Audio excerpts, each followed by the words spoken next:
সবাই তোমরা কেমন আছো? আমি গল্প দিদু। আজকের গল্পের নাম গোপাল ভাঁড় আর মন্ত্রীর জাদুকরি চশমা। একদিন রাজা কৃষ্ণচন্দ্রের দরবারে হাজির হলেন শয়তান মন্ত্রী, হাতে এক অদ্ভুত জাদুকরি চশমা। মন্ত্রী গম্ভীর গলায় ঘোষণা করল, মহারাজ, এই চশমা যে কেউ পড়বে সে সত্য আর মিথ্যা আলাদা করতে পারবে।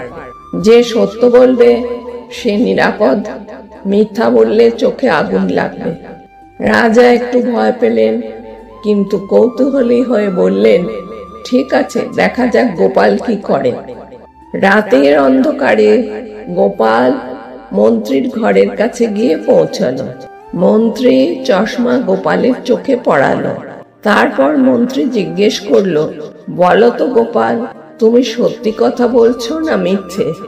গোপাল এক চিলতে হাসি দিয়ে উত্তর দিল, মশাই, মাঝে মাঝে আমি মিথ্যা বলি, মাঝে মাঝে সত্য। হঠাৎ চশমা ধোঁয়া ছুড়ে দিল।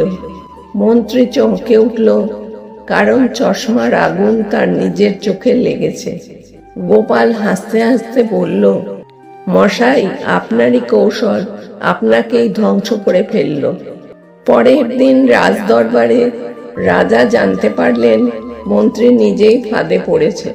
গোপাল শান্তভাবে বলল, মহারাজ, শয়তান যতই নতুন জাদু আনুক, সত্য সবসময় প্রকাশ পায়।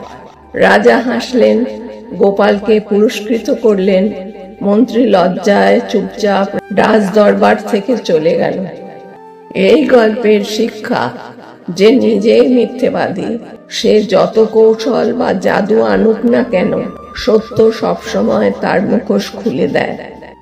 গল্প দিদুর এমন অনেক গল্পের জন্য ভিডিওটা লাইক করো আর শেয়ার করো, সাথে চ্যানেলটা সাবস্ক্রাইব করতে ভুলো না।